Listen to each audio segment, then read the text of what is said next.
Elodie, I'm really interested because, I mean, you're leading a large team, a global team. I've met quite a few of your employees. Lovely people, all of them. I mean, also in the marketing, it's a lot of women, right? Yeah, that's correct. How important do you think it is for organizations to have top talent? Means that they need to support parents. So you said to me something which resonated a lot was, we need to catch them before we lose them. Yes. Yeah, no, indeed, addressing parents and listening to them is really important before it becomes too much of a problem. Working with parents so that they can feel safe and bring their challenges to work, and so we can help them cope with maybe more difficult areas in their life. Means that we can, over long term, keep them, before it becomes an issue and they decide to lean back and maybe stop working or disengage. Yeah. So having the topic proactively, sending the message that it's okay to bring your parent issues or your mother issue or fatherhood issue on the same side at work helps having the conversation. It's helping the managers as well.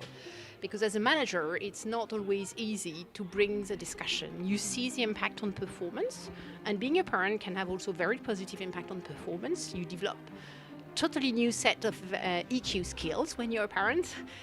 So it can be positive or negative, but being able to have that conversation and make it feel safe to talk about it helps us finding, and by us I mean the company, the employee, maybe the leader of a department, find solution to help cope with phases of parenting that may be more challenging than others. Yeah, right. Because I mean, some phases are more challenging. They are, and again, a career is a marathon. It's not a sprint. So there will be phases when you're running uphill. Yeah. And in those phases, you need to be able to slow down. You need to be able to find a way so that you stay and you keep, you find where your tenacity is, and you move forward, and you just don't stop. You rest and you continue the journey.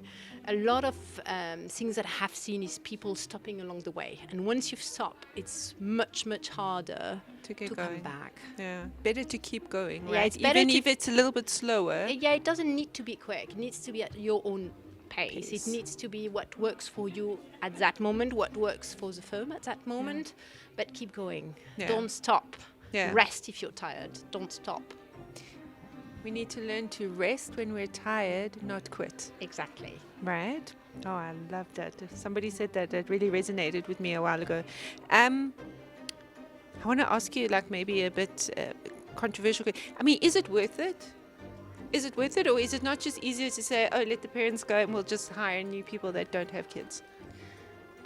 Or do you have access to that much talent that you don't have to worry about them?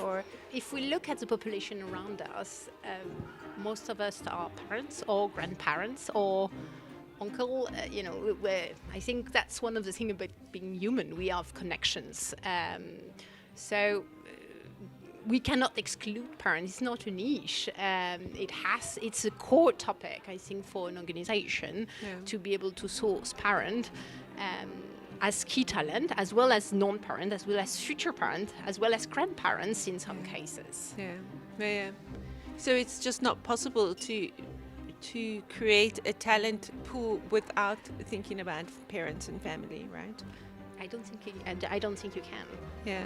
And I think we lose so much of diversity if we did, right? Yeah, that's part of it. And also, even if you could imagine this very hypothetical case where you have a pool of non-talented parents that form your entire workforce, one day some of them may become parents. It can happen, right?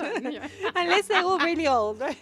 And even then, you never know. You never know.